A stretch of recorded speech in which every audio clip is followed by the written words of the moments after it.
1942 সালে আবুল আলা মওদুদী চিন্তা করলেন যে এই সংকটকালীন মুহূর্তে ইসলামী রাষ্ট্র প্রতিষ্ঠার জন্য গণতন্ত্রটাকে বেছে নেওয়া যেতে পারে। এটি ছিল তার রাষ্ট্রের চিন্তা, আর সেটাই জামাত ইসলামের লোকজন অনুসরণ করছে। কিন্তু জামাত ইসলামের লোকজনগুলো কিন্তু আবুল আলা মওদুদীকে ইমাম হিসেবেও মানে না, কিংবা তার মাসালাও নিচ্ছে না, শুধু রাষ্ট্র।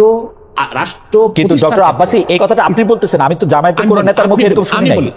আমি এখন ইসলামী একটি রাষ্ট্র প্রতিষ্ঠার জন্য তারা আবুল আলা মওদুদীর রাষ্ট্র চিন্তাটা নিয়েছে।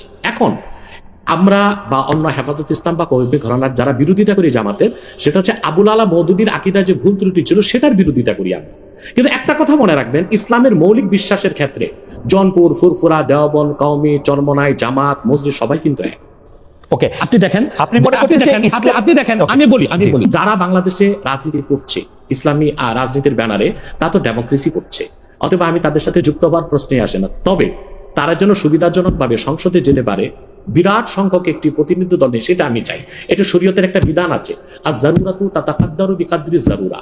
ডেমোক্রেসিকে আমি পছন্দ করি না, কিন্তু বিশেষ মুহূর্তে বড় বিপদকে ঠেকাতে মাঝে মধ্যে হারাম জিনিসটাকে কিছু সময়ের জন্য হারাম জেনে কিছু সময়ের জন্য শিথিলতায় যাওয়া যায়। সেজন্য আমি মনে প্রাণে চাই, আমি খেলাফায় বিশ্বাসী হলেও এদেশে যারা ইসলামী রাজনীতির ব্যানারে আন্দোলন করছে সর্বোচ্চ সংখ্যক আসন নিয়ে তারা সংসদে যাক। কিন্তু তাদের মধ্যে তো অনেকগুলি ফ্র্যাকশন আছে, একজন আরেকজনের ঠিক বিশ্বাস করে না। জামায়াতে ইসলামীকে যেমন ধরেন, জামায়াতে ইসলামী অনেক ইসলামিক রাজনৈতিক দলের কাছেই খুব গ্রহণযোগ্য দল না। আমরা দেখেছি যে হেফাজতে ইসলামীর আন্দোলনের ক্ষেত্রে শেখ হাসিনাকে কওমি জননী উপহার দেওয়া, শেখ হাসিনার সাথে হাতকে শক্তিশালী করার জন্য হেফাজতের বিভিন্ন নেতৃবৃন্দের বিভিন্ন সময় সার্বিক অবস্থান জামাতে ইসলামীকে ঠেকানোর জন্য হয়েছিল। আপনি নিশ্চয়ই খেয়াল করেছেন। আমি এই ফ্র্যাকশনগুলো আলাদা আলাদা করে বলতে পারি। চরমনাই সাহেব, আমি একমত নই। হেফাজত ইসলামী আর জামাত ইসলামের মধ্যে এক হচ্ছে জামাত ইসলামীর যিনি প্রতিষ্ঠাতা ছিলেন আবুল আলা মওদুদী, তিনি মুহাদ্দিসও ছিলেন না, মুফাসসিরও ছিলেন না, তবে তিনি ছিলেন দার্শনিক এবং রাষ্ট্রচিন্তক। তো জামাত ইসলামী যারা করছেন তারা তো আসলে আবুল আলা মওদুদীর কোনো মাসালা বা ফেকা মানতেছে না। এবং জামাত ইসলামী তো অসংখ্য লোক আমি দেখেছি দক্ষিণ চট্টগ্রামে, তারা আমাদের মতো কট্টর সুন্নি, অর্থাৎ তারা মিলাদ কিয়াম করতেছে, তারা পিরি মুরিদি মানতেছে, কিন্তু রাজনৈতিকভাবে তারা জামাত ইসলামী করতেছে। তার মানে হচ্ছে 1922 সালে GNA গ্র্যান্ড ন্যাশনাল অ্যাসেম্বলির মাধ্যমে কামাল পাশা আতাতুর্ক তুরস্কের মধ্যে ইসলামী শাসন ব্যবস্থার জন্য আর না হয় সেই ব্যবস্থা করেছিল। তারপরে প্যান ইসলামিজম নিয়ে আসলো জামালউদ্দিন আফগানি। পরবর্তীতে 1942 সালে আবুল আলা মওদুদী চিন্তা করলেন যে এই সংকটকালীন মুহূর্তে ইসলামী রাষ্ট্র প্রতিষ্ঠার জন্য গণতন্ত্রটাকে বেছে নেওয়া যেতে পারে। এটি ছিল তার রাষ্ট্রের চিন্তা, আর সেটাই জামাত ইসলামের লোকজন অনুসরণ করছে। কিন্তু জামাত ইসলামের লোকজনগুলো কিন্তু আবুল আলা মওদুদীকে ইমাম হিসেবেও মানে না, কিংবা তার মাসালাও নিচ্ছে না, শুধু রাষ্ট্র। কিন্তু ডক্টর আব্বাসী এই কথাটা আপনি বলতেছেন, আমি তো জামায়াতের কোন নেতার মুখে এরকম শুনি নাই। আমি এখন ইসলামী একটি রাষ্ট্র প্রতিষ্ঠার জন্য তারা আবুল আলা মওদুদীর রাষ্ট্র চিন্তাটা নিয়েছে। এখন আমরা বা অন্য হেফাজত ইসলাম বা কওমি ঘরানার যারা বিরোধিতা করি জামাতের, সেটা হচ্ছে আবুল আলা মওদুদীর আকীদা যে ভুল ত্রুটি ছিল সেটার বিরোধিতা করি আমরা। কিন্তু একটা কথা মনে রাখবেন, ইসলামের মৌলিক বিশ্বাসের ক্ষেত্রে জনপুর, ফুরফুরা, দেওবন্দ, কওমি, চরমনাই, জামাত, মসজিদ সবাই কিন্তু এক।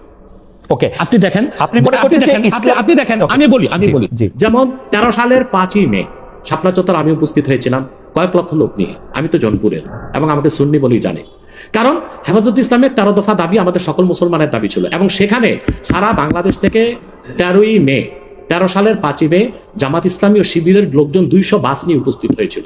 কারণ ওই 13 দফা দাবির পক্ষে তারাও ছিল, হয়তোবা তারা রাজনৈতিকভাবে বলতে পারছে না, কিন্তু সেখানে উপস্থিত হয়েছিল।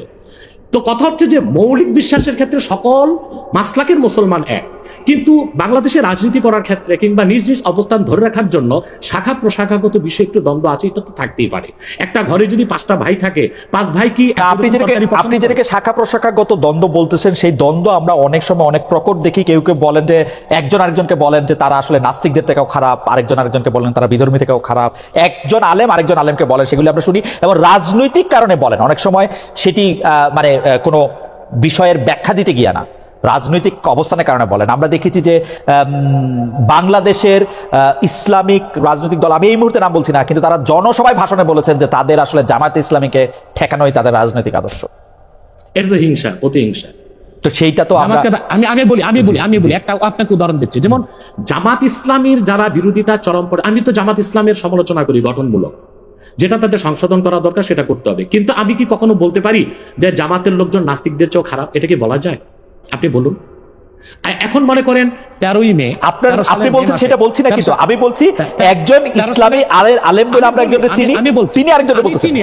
আমি তাকে চিনি। জি, ওই লোকটা যে লোকটা বলেছেন তার নামটা আমিও নিব না, কিন্তু বাংলাদেশে এমন অনেক ইসলামী রাজনীতির ব্যানারে রাজনীতি করছেন যারা কিনা মোসাদ বা র কিংবা সিআই এর পেইড এজেন্ট হয়ে বসে আছে।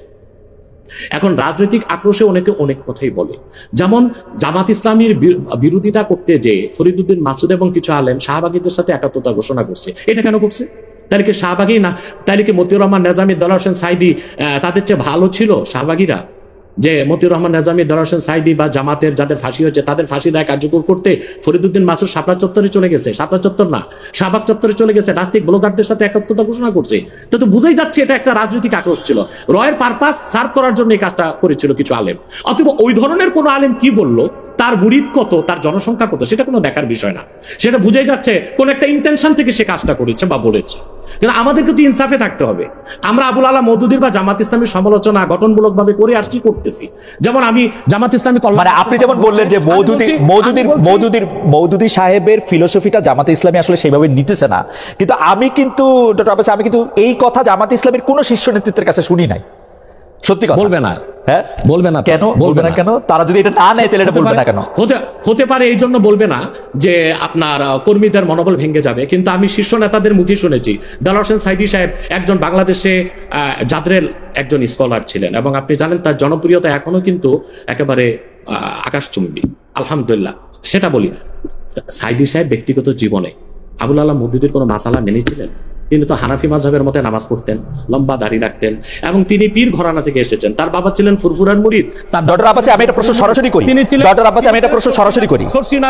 আপনি সোজা সাপটা কথা বলেন, আপনাকে সরাসরি কথা বলি। এই মওদুদীর আদর্শটা জামাত সরাসরি অস্বীকার করা না পর্যন্ত আমি মওদুদী সাহেবের জায়গায় রাখতে চাই, কিন্তু মওদুদী সাহেবের আদর্শটা তারা সরাসরি ভাবে ধারণ করার কথা বলে যে একটা ইসলামিক রাজনৈতিক প্ল্যাটফর্ম তৈরি করেছে, আপনি কি সেটাতে যাইতেন? সেইটা আপনি আমল করেন আর না করেন? তাহলে দুইটা কারণে যেতাম। তো জনাব সাইদি যে গিয়েছিলেন সেটাকে আপনি সঠিক মনে করেন? না, সাইদি সাহেব কেন গিয়েছিলেন সেটা তার, আপনি বলতেছিলেন যে তিনি আমলটা করেন নাই, কিন্তু আদর্শের এই ঘরানায় কি আপনি আসতেন? দেখুন, সাইদি সাহেবের একটা বক্তব্য আমি শুনেছি, তিনি একটা সাক্ষাৎকারে বলেছিলেন যে তিনি দেখেছেন ইসলামী রাষ্ট্র প্রতিষ্ঠা করার জন্য যে জনবল দরকার, যে কাজকর্ম দরকার, উনি সেটা জামাতের মধ্যে পেয়েছিলেন। সেজন্য তিনি জামাতের রাজনীতিতে ছিলেন, কিন্তু ব্যক্তিগত জীবনে তিনি তো হানাফি মাযহাব মেনেছেন, আহলুস সুন্নাহ ওয়াল জামাতের আকীদার বিশ্বাসী লালন করতেন অধিকাংশ ক্ষেত্রে, এবং তিনি পীর ঘরানার ছিলেন এবং পীর মাশায়েখদেরকে যথেষ্ট শ্রদ্ধা করতেন। আমি আগেই বলেছি যে বাংলাদেশে জামাত ইসলামী আকীদাগত দিক দিয়ে আবুল আলা মওদুদীর আকীদা সবাই গ্রহণ করে নাই। দক্ষিণ চট্টগ্রামে যারা জামাতের নেতা আমির, তারা আমাদের সাথে দক্ষিণ চট্টগ্রামে, আচ্ছা, এই ব্যাপারে আপনার বক্তব্য পরিষ্কার। আমি এই ব্যাপারে আবার উত্তরবঙ্গে যারা জামাতের নেতা তারা লামাযাবি, তারা মাযহাবই মানেন না। সেজন্য আমি বলেছি আবুল আলা মওদুদী তিনি কোনো ইমাম ছিলেন না, তিনি ছিলেন রাষ্ট্রচিন্তক, দার্শনিক। তো তিনি একটা ইসলামী একটি শরিয়া রাষ্ট্র কায়েমের জন্য তিনি যে রাজনৈতিক দর্শন দিয়েছিলেন সেটা জামাত নিয়েছে, কিন্তু আবুল আলা মওদুদীর আকীদায় যথেষ্ট ত্রুটি ছিল, সেটা আগেও বলেছি, এখনো বলছি। এবং জামাত ইসলামী যেহেতু ডেমোক্রেসি চর্চা করে, তাদের সাথে আমার যাওয়ার প্রশ্নই আসে না। তবে আমি আবারও বলছি, চরমনাই হোক, জামাত হোক, মজলিস হোক, তারা সবাই মিলে অ্যালায়েন্স করে সংসদে একটা বিরাট সংখ্যক প্রতিনিধিত্ব দল নিয়ে থাকুক, এটা আমি চাই। দর্শক, টকশোতে আপনারা কিন্তু এনায়েতুল্লাহ আব্বাসী এবং খালেক মহিউদ্দিন সাংবাদিককে নিয়ে যে বিতর্ক শুনছেন, এ বিষয়ে আপনি কি একমত না দ্বিমত? যে এনায়েতুল্লাহ আব্বাসী কি বলছে, তার কথা কি সত্য না মিথ্যা, অবশ্যই আপনি কিন্তু কমেন্ট বক্সে জানিয়ে দিবেন। আসসালামু আলাইকুম, ভালো থাকবেন।